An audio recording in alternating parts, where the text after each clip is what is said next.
We're not going anywhere, and we are more resolved than ever. The reaction as the Value Them Both coalition received the news that Kansans had voted pro-abortion on August the 2nd. The abortion industry came in with 71% of its funding from out of state, and they were able to sow a lie that the passage of the Value Them Both amendment would somehow harm women, and in some cases they said that actually that women would die because of its passage. And ultimately that's why we were not successful this evening. The no vote won by a total of 59% to 41%. By all accounts, this was an important vote, putting Kansas at the center of national attention for pro-life and pro-abortion advocacy groups. Yes Vote advocates led a summer-long grassroots outreach campaign, knocking on doors and making phone calls to rouse people out to vote. Much of the nearly $6 million of Yes campaign funds came from the state's 4 Catholic dioceses and the Susan B. Anthony list. Cut through the noise. No vote proponents financed a media push, including commercials that blasted the pro-life position. Kansas media reported the $6.5 million in contributions to the No campaign came largely from out of state, Planned Parenthood prominent among them. The city of Overland Park, a suburb of Kansas City on the eastern edge of the state, was at the eye of the storm.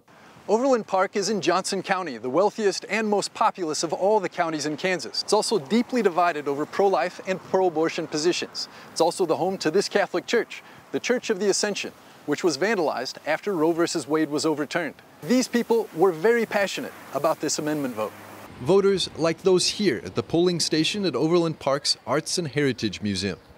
I think that women in this state deserve to make this choice for themselves and that nothing needs to change, and voting yes would change things potentially in the future, and I don't think that needs to happen. I believe that life begins at conception, and I do believe that this amendment is going to kill a lot of babies if it passes by people voting no. Voting no gives them the chance to take care of themselves and their own body, and I just support women in that choice. I also voted no. Her body, her choice.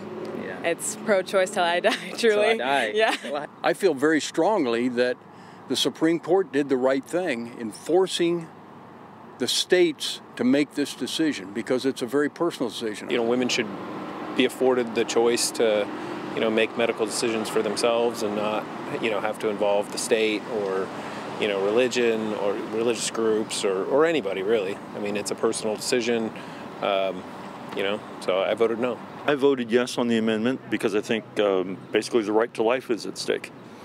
Voter turnout was way up for an August primary.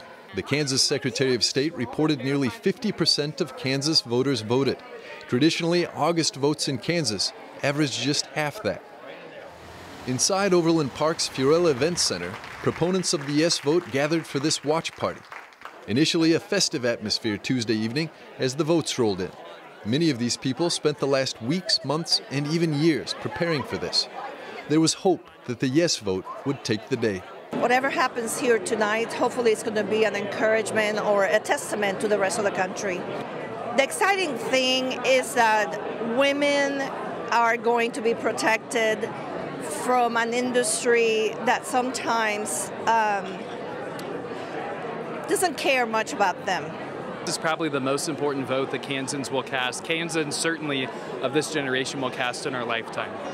Last year we had just under 8,000 abortions performed in our state, and more than half of them were on women that came from out of state. So we do not want Kansas to become that destination abortion state. But as the night went on, the numbers settled in and the no vote won out, a distressing outcome for those present. It wasn't just a sense of the loss of a vote, but of the loss of lives because of it. One by one, the people of Kansas will see all of those pro-life laws being overturned. And we know that's dangerous to women and it's dangerous to children.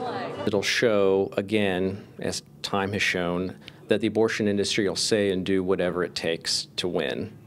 And so other states need to be prepared for the amount of lies and really the fact that the mainstream media will not hold them accountable whatsoever. So I think that there's some good lessons to learn from what's happened here in Kansas, but ultimately truth will prevail and the pro-life movement will be successful in other states certainly should continue down the path of ensuring that they can have abortion limits. In Overland Park, Kansas, Alan Holdren, EWTN News in Depth.